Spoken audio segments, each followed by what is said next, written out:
That down. Let's move on to this, shall we? You know, I absolutely love Transformers 1. Loved it. I thought the movie was brilliant. I think it's I don't think it's going to be probably a top 5 best movie of the year, but it is the Transformers movie I had been waiting my whole life for. And when I saw it, I was so overwhelmed with it and just filled with joy. And I was really hoping it could make the upper end of its projection, which was around 40 million was the upper end. It was like 30, 40 million. Instead, it made $25 million on its opening weekend. Which isn't the worst thing in the world. Could have made Megalopolis money.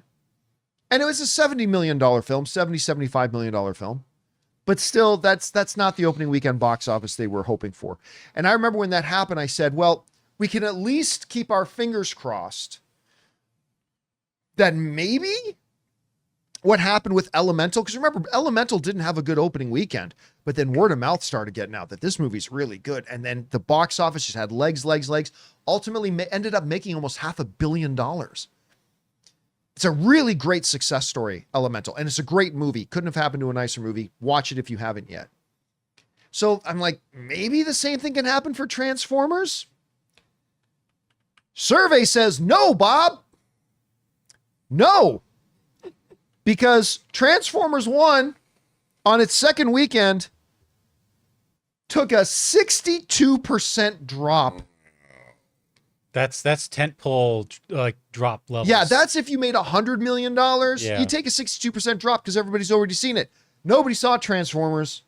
And apparently the word of mouth, as positive as it is, as positive as the reviews are and all that kind of stuff, was not enough to motivate people to go see it, because it made $9.3 million in its second weekend, a 62.2% drop, which brings Transformers 1 worldwide box office. Worldwide. To $72 million. Starting to cut into its budget, though, at least. Yeah, so. but like for those people who are saying, well, wait a minute, John, that's not bad. You just said it costs 70 to $75 million. Yeah, but you're forgetting two things. You still got to add the marketing budget, which I think was around 40 to 50. Wow. And then that $71.9 million it made. Yeah, take off 1/3 of that because that 1/3 stays with the movie theaters. So this 71, I'm not going to do the math, but I'm saying rough. Let's just say it's probably about 50 million. It is about 50, 49, $48 million. So they're probably going to have to make 110 million just to get the production budget and the marketing. You're talking about a movie that probably needs to make somewhere around $180 million to break even. And spoiler alert, it ain't going to do it. People who were going back to the movie theaters this weekend and felt like seeing an animated film, but apparently they wanted to go see The Wild Robot. Now we'll talk about that in just a second. But I cannot express my heartbreak more over this. I don't like to see any movie flop, even if it's movies I don't like, because I like to see the industry doing well. I want to see people being successful, and movies I don't like, somebody else liked it, and I want them to have the movies that they enjoy succeed, even if it's movies I don't like. But I really hate it when the movie comes out that is so good, because let me bring this up here. Let's see, Transformers 1 Rotten Tomatoes. Now, I just want to double check to see where everything's sitting, but as of right now, look at that. That's stellar. I mean, that's the right word. These are stellar numbers. 88% critic reviews, 98% audience score. 88% critic reviews, 98% audience score. You can't ask for anything better. The movie's great. And it really saddens me when I see any movie, but particularly movies that they clearly did a great job making it. The director of the film, same guy who directed Toy Story 4, did a magnificent job making this film. And people walked out happy and smiling. And me, I've been buzzing about it ever since I saw it. And it did terrible. Terrible. Come on, Charles. That's my Charles Barkley. It's not a great Charles Barkley, granted. Good enough. But it's a Charles Barkley. All right. So that's one side of this weekend's box office story. The other side of the story is the Wild Robot. Wild Robot, which just a month or two ago, some projections were saying it was only going to make about 20 million opening weekend because it's an unknown IP, right? Apparently it's based on a children's book. I've never heard of it. There's three. Yeah, there's 3 books. Right. I just never heard of them. Right. So whatever.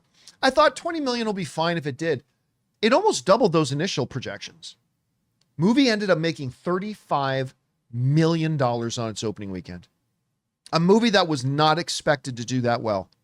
And I want us to put this into perspective. Wild Robot made significantly more money on its opening weekend than a Transformers globally recognized decades-long IP in Transformers 1 did. Transformers 1 made $25 million. Wild Robot made $35 million opening weekend. Now, again, according to the numbers, I'm going to bring this up.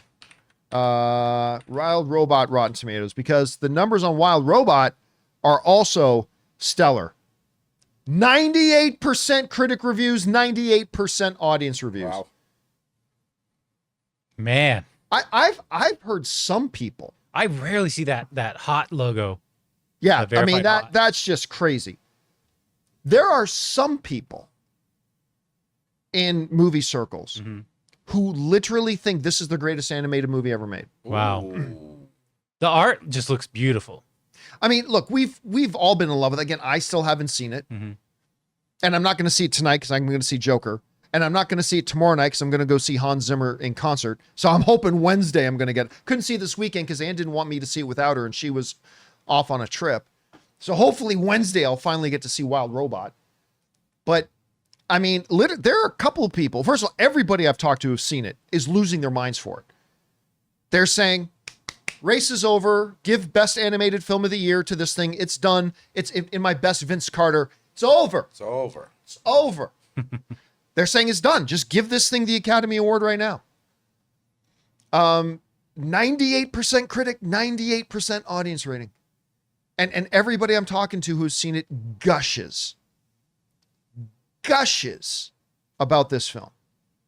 Guys, we want to take a second to thank a sponsor of today's video, The Perfect Jean. Okay, so I've got to tell you about The Perfect Jean. These jeans are seriously a game changer. You know that feeling you get when you find a pair of jeans that fit so well that you almost forget that you're wearing them? That's what happened when I tried these. I'm not kidding. They're as comfortable as your favorite sweatpants, and they can slide on like them too, but they still look amazing. Look, as guys, we've all suffered through stiff, uncomfortable jeans, but The Perfect Jean is all about recusing, well, your gentlemanly area. These jeans are soft, stretchy, and they fit like they were custom made just for you. Because they've got an insane range of sizes, whether you're a skinny jeans kind of guy or rocking the bigger look. And they didn't just stop with jeans, they've got the perfect tee as well, with just the right amount of stretch to hide that beer belly, but still make you look great. It's finally time to stop crushing your balls in uncomfortable jeans by going to theperfectjean.nyc. Our listeners get 15% off your first order, plus free shipping, free returns, and free exchanges when you use the code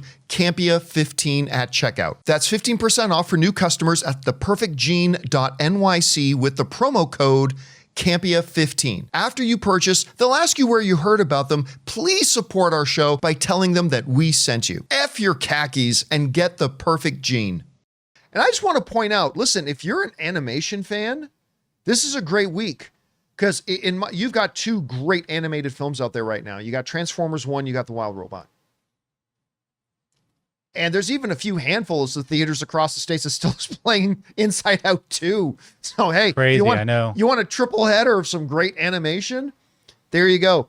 3 of them. So what is a great weekend for The Wild Robot is a very sad weekend for Transformers. Guys, listen, I don't think we're going to get a sequel. Again, my only hope for Transformers 1, because remember, Teenage Mutant Ninja Turtles, what was the name of it? Mutant Mayhem? Mutant Mayhem. Did not do well at the box office, but everybody who saw it loved it. Mm-hmm. And so Paramount has the vision to say, you know what? We know the first one didn't make any money, but everybody who saw it loved it. And we believe if we make a second one of equal quality, it will be profitable because more people are going to come out. So they have greenlit and confirmed that Mutant Mayhem 2 is coming. They're doing another one. My hope is they have that same vision for Transformers 1. That they look at the critic numbers, they look at the audience response and say, you know what? Okay, this one didn't make a lot of money. We're still recovering and licking our wounds from Michael Bay driving the reputation of Transformers into the dirt. But we think people loved this movie, and maybe if we make another one, it will do better financially. That's my only hope, because otherwise, I don't think we're going to see it. Guys, question is for you. What do you think about these? Are you as heartbroken as me over the utter box office failure of Transformers 1? Because I think the movie's great. And what do you think about Wild Robot exceeding expectations, which is wonderful? Whatever you guys think, jump down to the comment section below and let us know your thoughts. Hey guys, thanks so much for watching this video. Make sure you like the video, leave a comment, and subscribe to our channel. And don't forget, we have a daily podcast called the John Campea Show podcast, available on Apple Podcasts, Spotify, or your favorite podcasting app of choice. Go and subscribe to it today so it'll be there when you need it.